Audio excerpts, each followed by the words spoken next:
Calculations, अगर NEET का paper calculation की वजह से कभी खराब हो जाता है ना तो तुम अकेले नहीं हो, मैं भी हूं। सो हेलो गाइस, मेरा नाम जिब्राइल है, मैंने 685 स्कोर किया है नीट 2023 में। आप मुझे जानते हो, अगर नहीं जानते तो क्या कर रहे हो गाइस, चैनल पे विजिट करो, जान जाओगे।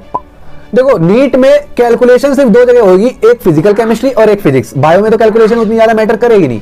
और देखो नीट का जो एग्जाम होता है ना, उसमें कैलकुलेशन इतना ज्यादा इफेक्ट नहीं करता आपके पेपर को, सही बताऊं तो। फिर भी अगर कैलकुलेशन की वजह से कभी पेपर खराब होता है ना, तो इस वीडियो के बाद नहीं होगा। इस वीडियो में जो सॉल्यूशन बताऊंगा उसको बस फॉलो कर लेना।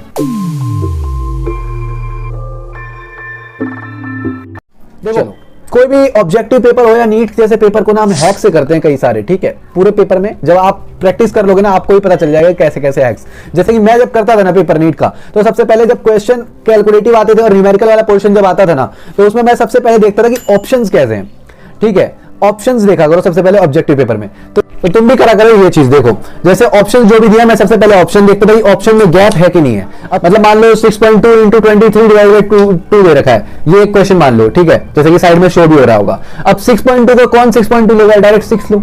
23 को 23 मतलब 25 ले लो। मैं पहले बता रहा हूं, पहले सुन लो, ठीक है। 25 लिया, उससे पूरा कैलकुलेशन करो, तुरंत जो आ जाएगा। अब तुम्हें पता है कि तुमने 23 जो लिया है, 23 की जगह 25 लिया है, तो वैल्यू तो ज्यादा आ जाएगी। तो उसके आसपास अगर कम वैल्यू है तो वाला पहले सिलेक्ट कर लो, इससे आप जल्दी निकाल लोगे। और अगर आप ये फर्स्ट अटेम्प्ट में कर लेते हो, फर्स्ट जो आप अटेम्प्ट में पूरा पेपर करोगे उसमें कर लेते हो, तो बाद में इसको चेक भी कर सकते हो। इसलिए मैं ये भी करता था कि सर्कल लगाया था, सी बनाया था कि कैलकुलेशन है, चेक करना है, और मैं चेक कर लेता था तो फिर वो कंफर्म हो जाता था मेरा। तो ऐसे करता था मैं। और एक और देखो, जैसे मान लो एक एग्जांपल ऐसा अगर क्वेश्चन है 168 डिवाइड बाय मान लो 78 दे रखा है, तो उसमें आप 168 डिवाइड बाय 78 थोड़ी करोगे। 168 को डायरेक्ट 170 लिख दो, 78 को डायरेक्ट 80 लिख दो, और डायरेक्ट कैलकुलेशन किया तो आपको ये पता है कि आपने दोनों को ही इंक्रीज कर दिया थोड़ा थोड़ा, है ना, तो ज्यादा फर्क नहीं आएगा। तो ऐसे दिमाग में थोड़ा थोड़ा कैलकुलेशन पहले से ही किया करो, ये मैं करता था, और ऐसे जल्दी आंसर आ जाते थे। उसके अगर गैप ज्यादा होता था क्वेश्चन में। और एक और बात बता दूं, अगर ऑप्शन में गैप नहीं है, जैसे कि क्वेश्चन एक और प्रीवियस ईयर में आया हुआ है 219.3 219.2 ऐसा क्वेश्चन आया था 2022 में, तो इसमें तो कैलकुलेशन आपको करनी पड़ेगी, तो कर लेना, अच्छे से करना। और कैलकुलेशन करते वक्त इधर उधर ध्यान मत देना, कैलकुलेशन पे ध्यान देना, क्योंकि अगर कैलकुलेशन में ऐसी गलतियां होती हुई मैंने खुद देखी है, 2 3 6 के बदले वो 2 3 4 कर देते, ऐसी गलतियां होती है। तो इसलिए कैलकुलेशन जब करना तो कॉन्शियसली करना, ये बात बताना चाहूंगा। और थर्ड पॉइंट इसके अलावा ये है, कई बार ऑप्शन में आप देखोगे 10⁻⁴ में आंसर होता है, आंसर ही 10⁻23 10⁻2 10⁻10 ऐसे होता है। तो उससे आप ऑप्शन अगर नहीं देखोगे और क्वेश्चन को ही करने लग जाओगे ना, तो आप सॉल्व भी करते रह जाओगे।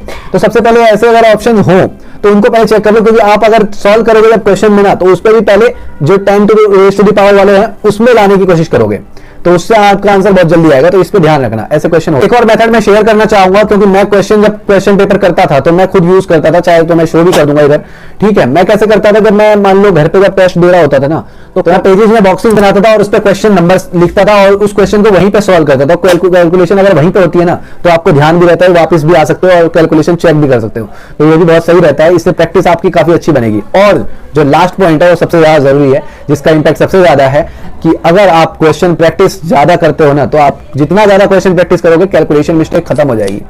यही होगा, क्वेश्चन प्रैक्टिस होगी, आपके टेस्ट से ही टेम्परामेंट बनेगा कि किस तरह से पेपर करना है।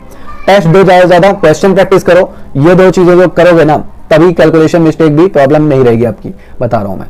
तो ये मेथड भी शेयर कर दिया कि आप किस तरह से कर सकते हो। ये मेथड जो मैंने बताया ना बॉक्स में मेथड, तो वो भी यूज करना, और जो मैंने क्वेश्चन प्रैक्टिस की बात करी है वो भी करना। ये बस 5 पॉइंट जो मैं बताए, इनको बस फॉलो कर लो, कैलकुलेशन की दिक्कत ही नहीं आएगी, कैलकुलेशन से पेपर खराब नहीं होगा। और मैं सच बता रहा हूं कि मेरा भी पहले कैलकुलेशन से दिक्कत आती थी, पेपर खराब होता था, और मैंने यही सब चीजें करी है, जो मैंने करी वही मैंने आपको बताया। तो अब जो मैंने बताया उसको बस फॉलो करना, और कुछ नहीं, ठीक है। और मैं वही बोलता हूं ना, फॉलो करना जरूरी है, वीडियो देखना जरूरी नहीं है, ठीक है। बहुत दिनों बाद वीडियो आई है तो बस फॉलो करना। मुझे फॉलो करने के लिए नहीं बोल रहा हूँ, वीडियो को फॉलो करने के लिए बोल रहा हूँ। जो मैंने मेथड्स, जो मैंने तुम्हें सॉल्यूशंस दिए हैं, उनको ट्राई करना, जिसको भी दिक्कत अगर आती है तो। और इस वीडियो में बस यही था, तो चलता हूँ इस वीडियो से भी, मिलूंगा फिर कभी, बाय।